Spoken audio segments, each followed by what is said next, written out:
Hello दोस्तों, हमारे online platform पे आपका हार्दिक स्वागत है। हमारा जो एडीओ का जो बैच स्टार्ट कर रहे हैं उसकी जो डेमो क्लास है उसमें हम ऑर्गेनिक फार्मिंग है वो पंजाब के रिस्पेक्ट में या जितने भी अदर जो कंपटीशन के एग्ज़ाम होते हैं उनके लिए ये इम्पोर्टेंट क्लासेस है। ठीक है जी। तो सबसे पहले हम बात करेंगे ऑर्गेनिक फार्मिंग की। जो ऑर्गेनिक फार्मिंग है या ਆਪਾਂ ਗੱਲ ਕਰੀਏ ऑर्गेनिक फार्मिंग ਹੁੰਦਾ ਕੀ ਚੀਜ਼ ਹੈ। ठीक है जी। भी ਆਪਾਂ कोई भी टॉपिक पढ़ते हैं या कोई भी टॉपिक अपन स्टडी कर रहे हैं तो सबसे पहले अपन उस टॉपिक के बारे में हमें इन्फॉर्मेशन होनी चाहिए। जैसे हमने बात की ऑर्गेनिक फार्मिंग। ठीक है जी। तो ऑर्गेनिक फार्मिंग है, किस प्रकार की फार्मिंग को आप ऑर्गेनिक फार्मिंग बोलोगे। ठीक है जी। हम बात करेंगे इस प्रकार की फार्मिंग जिसमें हमने कल्टीवेशन करने के लिए cultivation of crops without use of fertiliser. Cultivation of crops, cultivation of crops without use of chemical pesticides and inorganic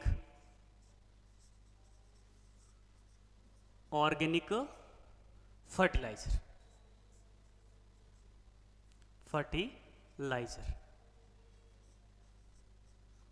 हमने बात की कि ऑर्गेनिक फार्मिंग है क्या चीज़। कल्टीवेशन करते हैं हम without use of chemical, pesticide and inorganic fertiliser. ठीक है जी। अब हम बात करेंगे जो ऑर्गेनिक फार्मिंग है। ऑर्गेनिक फार्मिंग है इसको हम किस अन्य नाम से जानते हैं, तो इसे हम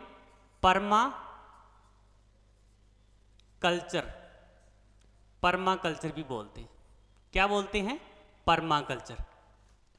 आपको ऑर्गेनिक फार्मिंग से रिलेटेड क्या चीज़ें ध्यान रखनी है। अभी ऑर्गेनिक फार्मिंग है, इसका अदर नेम क्या है? पर्माकल्चर। ऑर्गेनिक फार्मिंग है क्या चीज़? इसमें हम कल्टीवेशन करते हैं क्रॉप्स का without chemical pesticide and inorganic fertiliser. ठीक है जी। अब हम बात करेंगे ऑर्गेनिक फार्मिंग जो टर्म है, जो ऑर्गेनिक फार्मिंग टर्म है ये किस साइंटिस्ट ने दी? ये अपने लॉर्ड नॉर्थ बॉर्न, एक साइंटिस्ट हुए लॉर्ड नॉर्थ बॉर्न। इन्होंने 1940 के अंदर जो ऑर्गेनिक फार्मिंग टर्म है ये दी। ये अपने कई एग्जाम्स के अंदर ये पूछा गया है भी जो ऑर्गेनिक फार्मिंग टर्म है किस साइंटिस्ट ने दी? Lord north born. इनकी एक बुक आई थी look to the land. Book का नाम भी आप याद रखोगे। क्या नाम है बुक का? Look to the land. और ऑर्गेनिक टर्म किस साइंटिस्ट ने दी? Lord north born. जो हमारी जो ऑनलाइन जो कोर्स है ये इन्फॉर्मेशन है, आप व्हाट्सएप पे इन्फॉर्मेशन डाल सकते हो। और ये हमारा जो ऐप है टेस्ट माफिया, इसके ऊपर भी आप इन्फॉर्मेशन चाहिए तो आप हमारे जो नंबर है इस पर आप कॉन्टैक्ट कर सकते हो। अब हम बात करेंगे जो एक तो हमने देखा भी जो ऑर्गेनिक फार्मिंग है टर्म की बात की, किस साइंटिस्ट ने दी? लॉर्ड नॉर्थ बॉर्न ने। ठीक है जी। इसके बाद में इनकी बुक थी लुक टू द लैंड। अब एक और इम्पोर्टेंट बुक है वो भी आपको याद रखनी है। इम्पोर्टेंट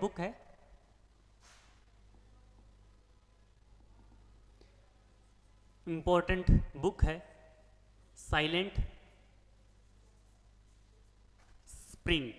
क्या नाम है? Silent spring. इनके जो राइटर थे रसेल कार्सन, मोस्ट इम्पोर्टेंट है रसेल कार्सन। ये बुक क्यों इम्पोर्टेंट है? इस बुक के अंदर यदि आप जैसे अपने बात करें जो कमर्शियल कल्टीवेशन करते हैं या जिस अपने फार्मिंग के अंदर हम क्या यूज़ करते हैं, केमिकल पेस्टिसाइड, जो भी केमिकल पेस्टिसाइड यूज़ कर रहे हो, केमिकल पेस्टिसाइड का आप यूज़ कर रहे हो, तो उस केमिकल पेस्टिसाइड का अपने ह्यूमन बीइंग के ऊपर क्या इफ़ेक्ट आ रहे हैं, ह्यूमन बीइंग के ऊपर क्या इफ़ेक्ट आ रहे हैं, तो ये इफ़ेक्ट है इस बुक के अंदर रसेल कार्सन ने मेंशन किए थे। तो अपने को ये बुक भी याद रखनी है, ठीक है जी। आगे हम बात करेंगे ऑर्गेनिक फार्मिंग के फादर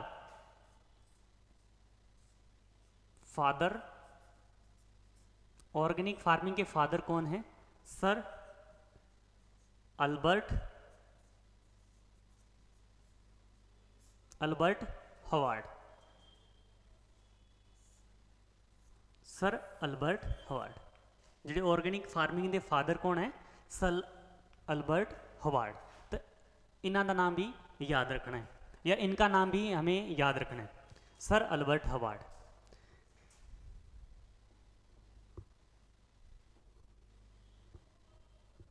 सर अल्बर्ट हवार्ड। आगे हम बात करेंगे जो मोस्ट इन्फॉर्मेशन है भी, जैसे अपनी जो ऑर्गेनिक फार्मिंग है इसका हिस्ट्री, या ऑर्गेनिक फार्मिंग कैसे स्टार्ट हुई, या ऑर्गेनिक फार्मिंग के अंदर अपन कोई भी फार्मर चेंज होना चाहे तो कैसे हो सकता है।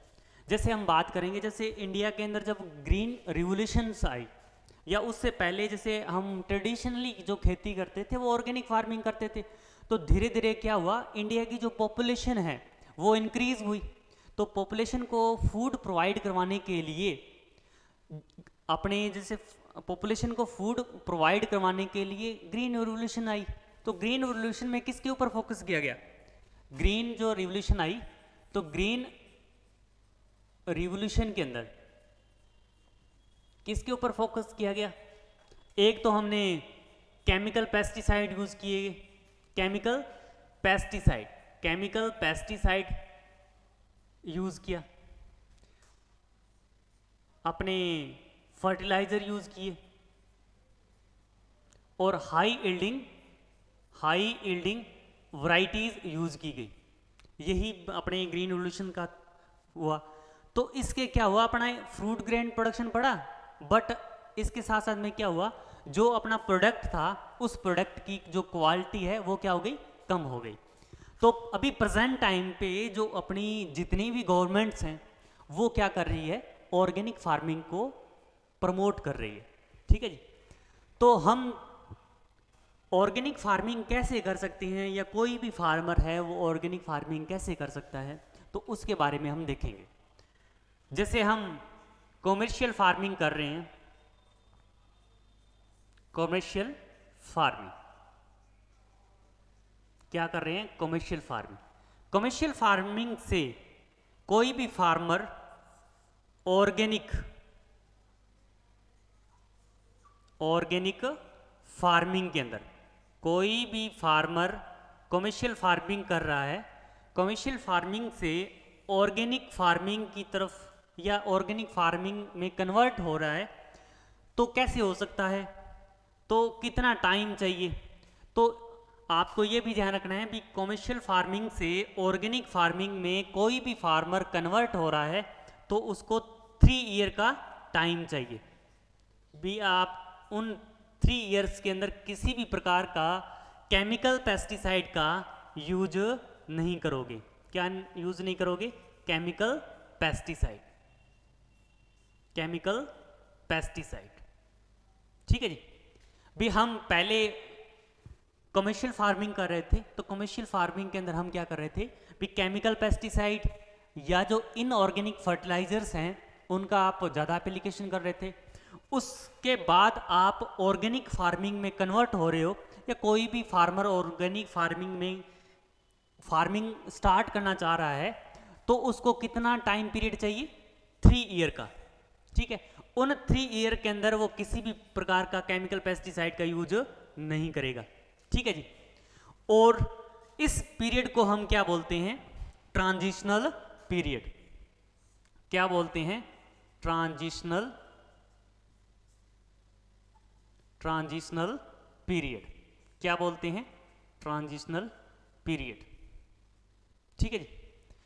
कमर्शियल फार्मिंग से ऑर्गेनिक फार्मिंग के अंदर कन्वर्ट हो रहे हो तो बीच का जो 3 साल का पीरियड है उसे हम क्या बोलते हैं? Transitional period. और इस पीरियड के अंदर आप क्रॉप्स ग्रो करोगे या नहीं करोगे? करेंगे। इस पीरियड्स के अंदर जो क्रॉप्स ग्रो की जाती है उसे हम क्या बोलते हैं? Transitional crops. क्या बोलते हैं? Transitional crops. ट्रांजिशनल क्रॉप्स क्या बोलते हैं? Transitional crops.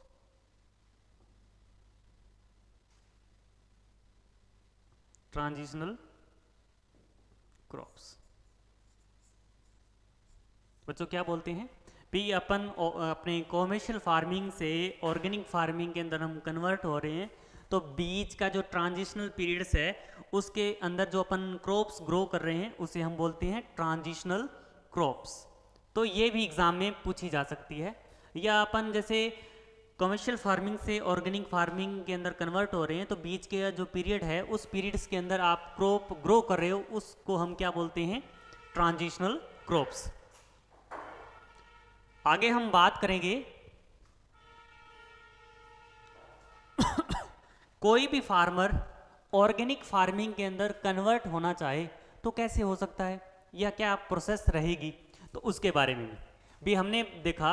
भी जैसे ट्रांजिशनल पीरियड्स की बात की या हम बात कर रहे थे कि कमर्शियल फार्मिंग से क्या कर रहे थे? कमर्शियल फार्मिंग से क्या बेटा? कमर्शियल फार्मिंग से या हम कन्वेंशनल फार्मिंग की बात करें, conventional farming, conventional farming, conventional farming से ऑर्गेनिक फार्मिंग, ऑर्गेनिक फार्मिंग के अंदर आप कन्वर्ट हो रहे हो तो आपको कितने साल का पीरियड चाहिए? 3 ईयर का, ठीक है। और इस पीरियड को हमने क्या बोला? Transitional period. क्या बोला? ट्रांजिशनल पीरियड, ठीक है जी। और इस पीरियड के अंदर जो क्रॉप्स ग्रो कर रहे हैं उसे हमने क्या बोला? Transitional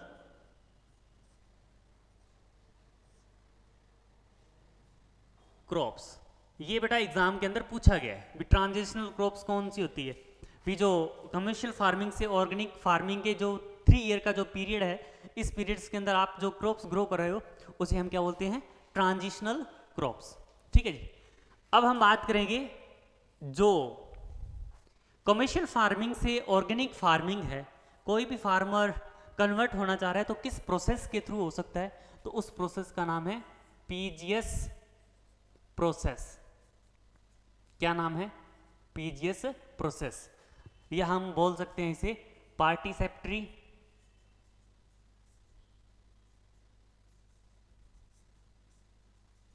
guarantee system. Participatory guarantee system. तो इस प्रोसेस के थ्रू आप ऑर्गेनिक फार्मिंग के अंदर कन्वर्ट हो सकते हो, ठीक है जी। अब आगे हम बात करेंगे ऑर्गेनिक फार्मिंग से आपको क्या मिल जाएगा? Organic product. क्या मिल जाएगा? Organic product. ये एएफओ के अंदर भी क्वेश्चन पूछा गया था, जो बैंकिंग सेक्टर के अंदर जो एग्जाम्स होते हैं ना उसमें पूछा गया था एएफओ के अंदर भी जो ऑर्गेनिक प्रोडक्ट हैं वो किस मिनिस्ट्री के अंडर में आते हैं या किस मिनिस्ट्री के अंडर में आते हैं। तो ये मोस्ट इंपॉर्टेंट है, ये भी आपको ध्यान रखना है। ये अपने जैसे आप कमेंट के अंदर हमें ये बताइए जो अपनी एग्रीकल्चर मिनिस्ट्री है उसका कंप्लीट नाम क्या है। ठीक है जी। हम बात कर रहे थे भी ऑर्गेनिक फार्मिंग से जो ऑर्गेनिक प्रोडक्ट मिल रहे हैं, ऑर्गेनिक प्रोडक्ट किस मिनिस्ट्री के अंडर में आते हैं। हम मिनिस्ट्री की बात कर रहे हैं, ministry of commerce, ministry of commerce and industries, इस मिनिस्ट्री के अंडर में आते हैं। और ऑर्गेनिक प्रोडक्ट है किस एजेंसी के अंडर में आते हैं, तो अपीडा, अपीडा, अपीडा नाम सुना ही होगा, agriculture processed export development authority. ये किस मिनिस्ट्री के अंडर में आती है, ministry of commerce and industries. ठीक है जी। भी हमें ऑर्गेनिक फार्मिंग कर रहे हैं तो ऑर्गेनिक फार्मिंग करने के फायदे क्या हैं। ठीक है, भी ऑर्गेनिक फार्मिंग है तो ऑर्गेनिक फार्मिंग से हमें क्या मिलेगा, सर्टिफिकेट मिलेगा, या जो सर्टिफिकेट मिलने की जो प्रोसेस है वो पीजीएस प्रोसेस है। और अथॉरिटी कौन सी है, एजेंसी कौन सी है, अपीडा है। और किस मिनिस्ट्री के अंडर में आती है, ministry of commerce and industries. वैसे अपने इंडिया के अंदर बात करें तो 4 एजेंसीज हैं जो ऑर्गेनिक जो प्रोडक्ट हैं उसको सर्टिफिकेट देती है। जैसे मैं ये भी यहाँ पे मेंशन कर देता हूँ। एक तो अपने कौन देती है, अपीडा, अपीडा भी सर्टिफिकेशन देने वाली एजेंसीज, सर्टिफिकेशन देने वाली एजेंसी कौन कौन सी है। तो ये भी एग्जाम के अंदर पूछा जा सकता है भी कौन कौन सी एजेंसीज हैं जो ऑर्गेनिक प्रोडक्ट को क्या देती है, सर्टिफिकेट देती है। एक तो आपको याद रखना है अपीडा, अपीडा,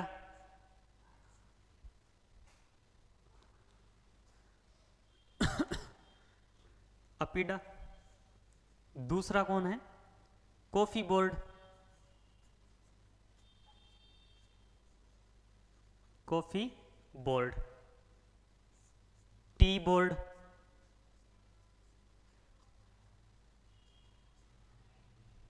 और स्पाइस बोर्ड। कौन कौन है बेटा,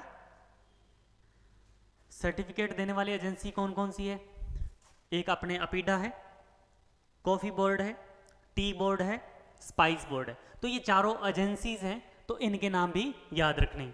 ऑर्गेनिक प्रोडक्ट है तो ऑर्गेनिक प्रोडक्ट को क्या है, लोगो भी मिल जाएगा।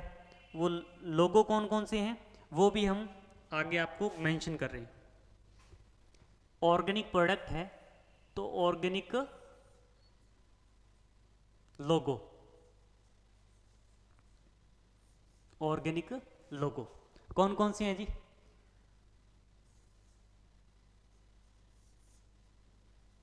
ऑर्गेनिक इंडिया, पीजीएस ग्रीन, ये लोगो है जो ऑर्गेनिक प्रोडक्ट को दिए जाते हैं। ये भी आपको ध्यान रखना है। आगे हम बात करेंगे भी इंटरनेशनल लेवल पे कौन सी एजेंसीज हैं जो ऑर्गेनिक फार्मिंग को प्रमोट करती हैं। ठीक है जी। तो सबसे पहले हम बात करेंगे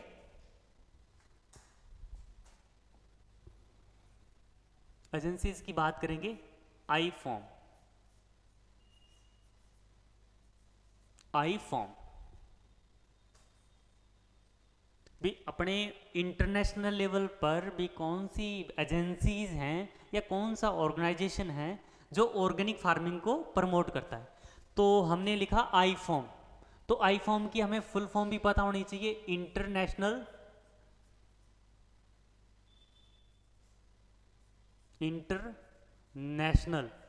इंटरनेशनल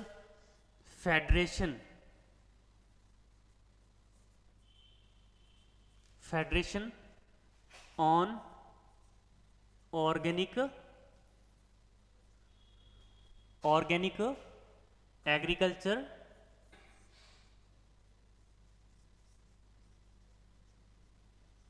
मूवमेंट्स। तो तो ये हमें पता होना चाहिए आई फॉर्म। एक आपको ये भी ध्यान रखना है, आई फॉर्म है ये है कहाँ पे, बून जर्मनी के अंदर। जो अपना आई फॉर्म है ये कहाँ पे है, बून जर्मनी के अंदर। कब बना था, 1972 के अंदर। तो आपको जो डेट है ये भी याद रखनी है भी, जो आई फॉर्म है ये कब इस्टेब्लिश हुआ था, 1972 के अंदर, ठीक है। और आपको इससे रिलेटेड एक और इन्फॉर्मेशन ध्यान रखनी है, जो आई फॉर्म है इसे अम्ब्रेला ऑर्गेनाइजेशन भी बोलते हैं। क्या बोलते हैं, अम्ब्रेला ऑर्गेनाइजेशन।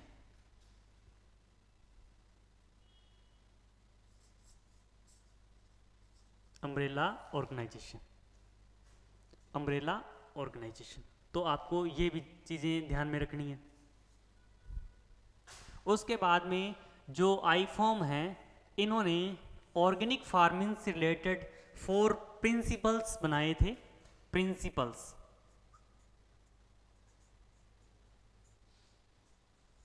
कितने प्रिंसिपल, 4 प्रिंसिपल है। तो हमें ये भी ध्यान रखने, principle of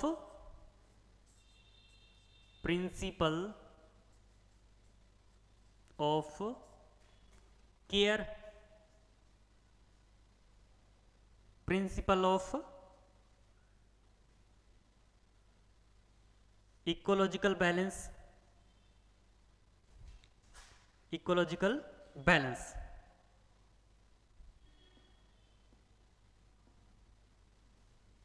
ecological balance, ecological balance. तीसरा प्रिंसिपल कौन सा है, हेल्थ। और चौथा प्रिंसिपल कौन सा है, फेयरनेस।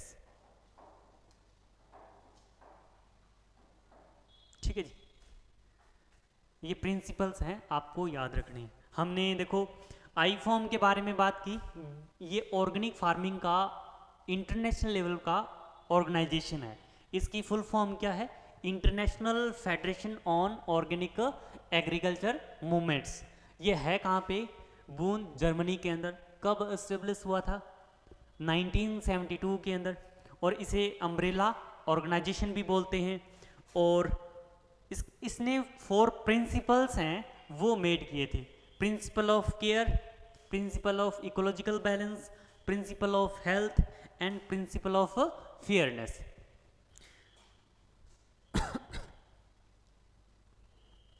आगे हम बात करेंगे भी वर्ल्ड लेवल पर अपने जो करंट डाटा है वो भी पूछे जा सकते हैं भी। अपने वर्ल्ड के अंदर कौन कौन सी कंट्रीज़ हैं जिसका ऑर्गेनिक फार्मिंग के अंदर सबसे ज़्यादा क्या है, कंट्रीब्यूशन है भी। कौन कौन से देश है जहाँ पे ऑर्गेनिक फार्मिंग सर्वाधिक हो रही है। तो सबसे फर्स्ट अपन बात करेंगे अपने वर्ल्ड लेवल पर, वर्ल्ड के अंदर।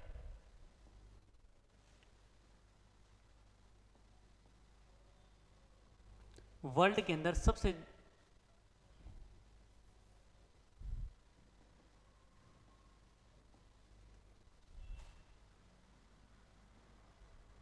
वर्ल्ड के अंदर जो फर्स्ट पोजीशन है वो किस कंट्री की है, हमें याद रखना है, ऑस्ट्रेलिया की। Australia first position. Organic country कौन सी है,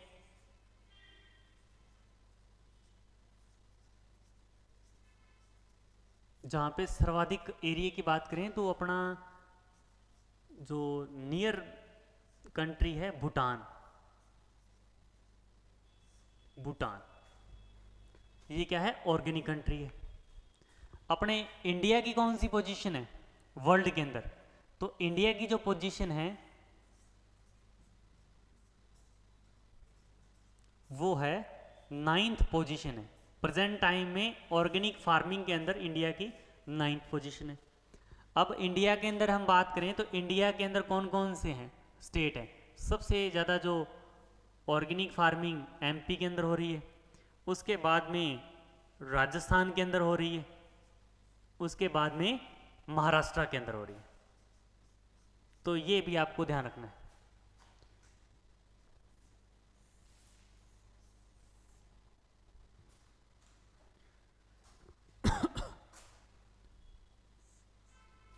पे इंडिया के अंदर कौन कौन से स्टेट है जहाँ पे ऑर्गेनिक फार्मिंग सर्वाधिक हो रही है, तो सबसे पहले अपने देखना है एमपी के अंदर, फिर राजस्थान के अंदर, फिर महाराष्ट्र के अंदर। तो ये भी आपको ध्यान रखना है। तो जो मेन अपना जो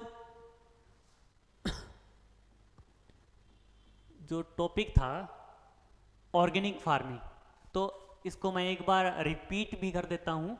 ऑर्गेनिक फार्मिंग है, तो ऑर्गेनिक फार्मिंग है क्या, इसमें हम कल्टीवेशन कर रहे हैं without use of chemical pesticide and inorganic fertiliser. और ये ऑर्गेनिक फार्मिंग टर्म किस साइंटिस्ट ने दी थी, लॉर्ड नॉर्थ बोर्न ने, और इनकी बुक का नाम क्या था, लुक टू द लैंड। आगे हमारी जो पंजाब एडीओ का जो हम नया बैच स्टार्ट कर रहे हैं, तो इसमें जितनी भी इंफॉर्मेशन है तो आप इस नंबर पे ले सकते हैं। और हमारा जो ऐप है टेस्ट माफिया, वो आप नीचे लिंक के अंदर भी आप सब्सक्राइब कर सकते हो। धन्यवाद आपका।